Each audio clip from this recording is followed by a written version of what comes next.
and that was my favourite Christmas song. I wish it could be Christmas every day. And such a tune. It's a good song. Like, you can't deny it. No, it's really good. I mean, the kids and the drums.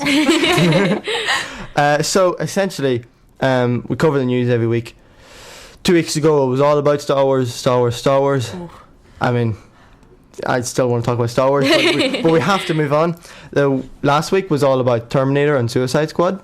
This week is all about Sony, and it's hacking. Both of you haven't heard of this? No, I haven't heard of it. Not even whispers of it? No. I think that's a girl thing more than anything. I'm not gonna lie. Okay, alright. I'm gonna explain the story to you. It's hilarious. Okay, so what happened was, I think about a week and a half ago, the film Fury, Annie, Mr. Turner, and some Still Alive or something like that.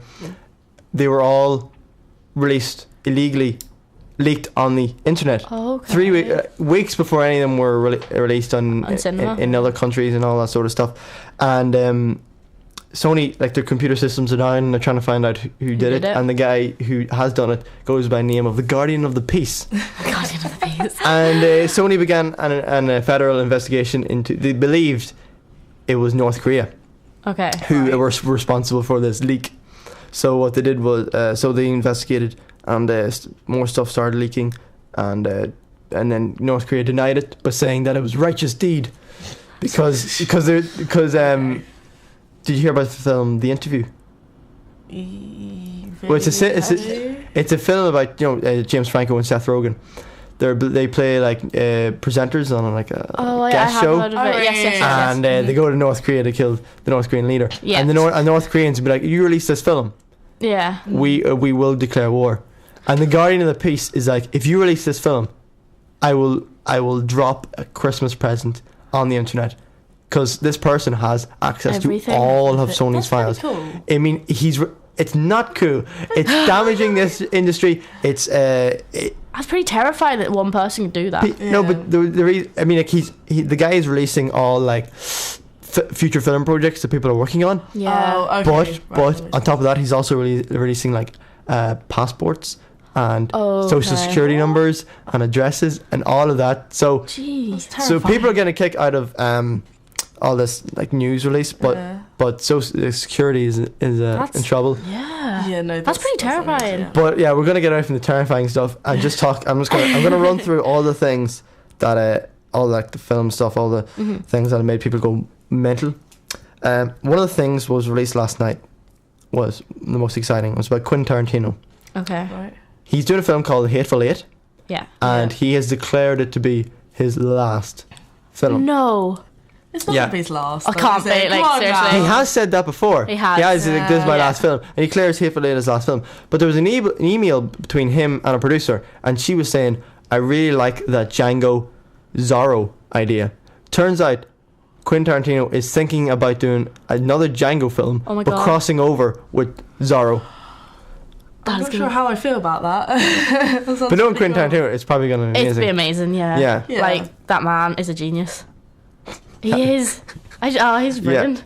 No, but essentially about a year ago he did a comic book. He wrote a comic book called Django Zorro, and apparently since then he's loved the idea of crossing them over. I don't know if he would get like Antonio Banderas to return as Zorro. Oh, the best Zorro. Yeah. Like the only Zorro. Yeah. The only one. The only one. But that would just be fantastic. That would I actually really want that to happen. And if any film's gonna be his last film, it's Django Zorro. Yes. That's ending on a high. Yeah. So that's, for me, that was the best news. But we're gonna move on. You know, there's another Fantastic Four coming out. Is there? Yeah, they're rebooting it, like remaking it. Are they doing this with the original cast? They're doing it for pretty much everything. They pretty much rebooted the entire X-Men franchise. It was like, but they've done really well with that. Oh yeah, they did. Like, so good. Film. It was like when they got a new Hulk, and you were there. Like, it's not. But Mark Ruffalo's a really good Hulk. He is a really good Hulk. He's fab. But at the same time, you're like, it's just. Yeah, it was first Eric Bana. Right. Yeah. Then it was Edward Norton, who you really liked. Yeah, and then it was Mark Ruffalo, who you liked even more. Well, I know, they just got better, but they need to like stop doing it at the same time. But anyway, the thing about Fantastic Four is that Fox, or 20th Century Fox, wants to merge Fantastic Four with the X-Men. They want to have a crossover.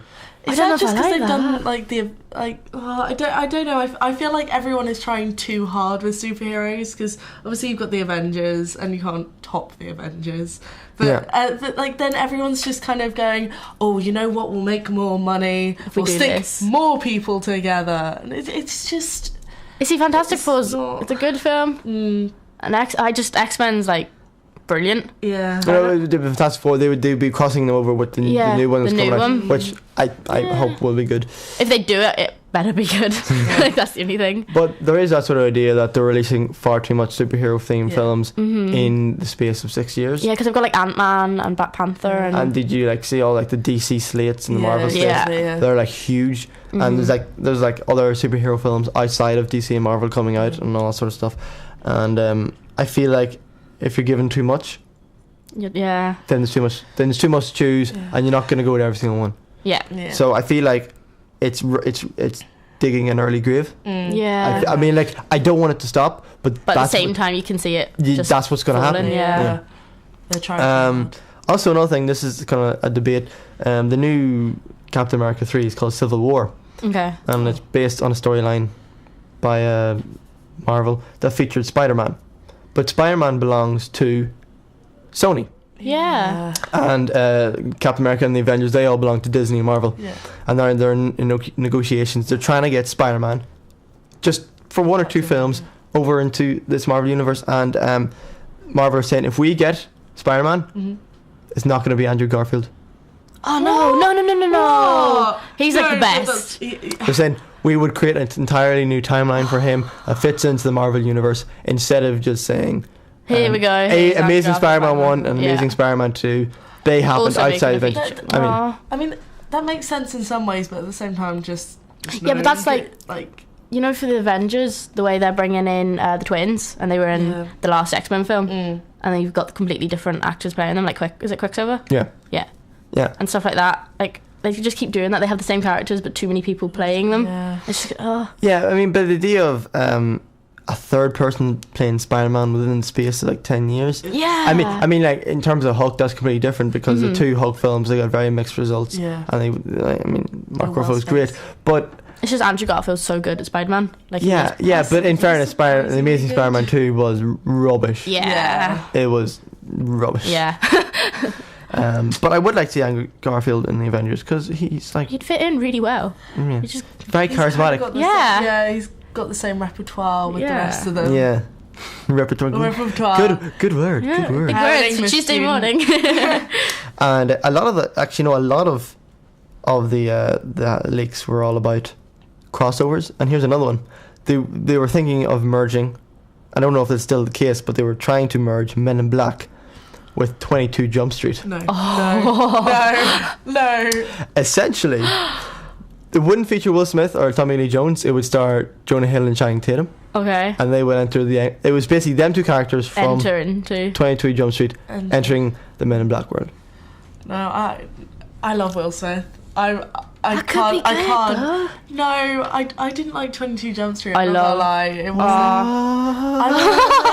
You're making him cry now. It's not my kind of humor. Why would you make me cry Merry at Christmas? It's Christmas. Sorry. It's not my kind of humor. Where's the festive joy? No, like 22 Jump Street was one of my favourite films. 2014. That could be interesting. But like, it's really just seeing the result of it. Yeah. It has to do it really well. Mm-hmm. Yeah, it has to do really well, and you're just kind of like, I mean, like, it could turn out really well because like Jonah Hill and Channing Tatum, they got such charisma, and the Men in Black and the Men in Black world, it's definitely a world in which can still be explored because it's endless in a sense. But I mean, please stop. Yeah, I know, it's like too much. Stop trying to mash everything together. I mean, it's like they have no new ideas. They were good by themselves. Yeah, no, this like my parents always go on. They're like, oh yeah, you know, everything's just a rehash of the 80s, and you're like, no, shut up. And then you're like, you're right. Sorry about that. The current generation's not quite up to scratch. But if that's the current generation, what's the next generation gonna be like? Oh no! Wow. I mean, like me and you we're studying the film, so please just we'll try our best. Just promise each other not to, no mashups. Not to indulge in that. Well, I mean, like, some mashups. I mean, like Django Zaro. That's that's good. That's a mashup we all want because that's only good mashups. I know a lot of actually 2 leaks were about Ghostbusters on the third one that they're working. They're trying to work on a third one. And what they're going to do, you're going to love this. They're going to do an all-female version of the Ghostbusters. Oh, that's brilliant. I like that. I love female crossovers. I'm not gonna lie, that's the one. It's not a crossover. It's a sequel, but it's all new characters. Oh, okay. I like that. That would be good. It might feature a few cameos from the original. Yeah, but they're currently in talks with like Jennifer Lawrence. Babe, she's so good. Melissa McCarthy. Yes. Emma Stone. Oh my god, I love Emma Stone. See if this doesn't happen now. Dream cast. And it's currently being directed by the guy who did Bridesmaids. I love that film. This is just going to end up being like a rom-com film, isn't it? Like Ghostbusters rom-com, you know. But that's the good part of it. Yeah. The bad part of it is that emails were leaked, and it turns out that they were so desperate to have Bill Murray in the movie that they were going to sue him if he didn't. They were going to threaten to sue him if he wasn't in the film. So essentially, they put him in the. If you don't do the film, you're going to be sued. So he would have to do the film. Yeah. That's nice. Not. Was it Zombieland? Yes. He made an appearance and then he pretends to be the zombie. Yeah, and it's that's a fantastic. That's film. a great film. I love that film. We got to quickly move on. James Bond script was leaked. The new James Bond script was leaked, and his budget has apparently been leaked as well. Oh God! And apparently, it's the most expensive film ever made. What? The most expensive film ever made so far has been Daniel Craig. Yeah. Oh, okay. Is Pirates of the Caribbean: A World's End, which cost $315 million. Whoa! Damn. Did it even gross that well? It made $900 million. Oh, okay. Fair this James Bond film currently sits at $350 million. That's a lot of money. That is. Imagine having that instead of a student loan. Oh, imagine having that. But like this one, I'm thinking like Pirates of the Caribbean, it's all like period things, and it's all like ships and endless ocean. It would have been a very tough shoot on a lot of tropical islands. What guns? What constitutes nice suits? Maybe some beverage. Like what? A couple of more bottles of Heineken, you know. There's probably all the cars they end up destroying. So, you know, they're blowing up. And they had the world record for the most. But the last one cost $200 million. Oh. Yeah. So what? So and Skyfall was big. It was big. It was very. It was impressive. But like, why that much money? Well, you know. Maybe they're just being super awkward. Yeah. Or maybe they just. Maybe all the cafeteria food is just like Michelin star quality, you know. Of course, sushi and it was nice stuff. We've got 350 million people. Let's use it. Let's use it wisely.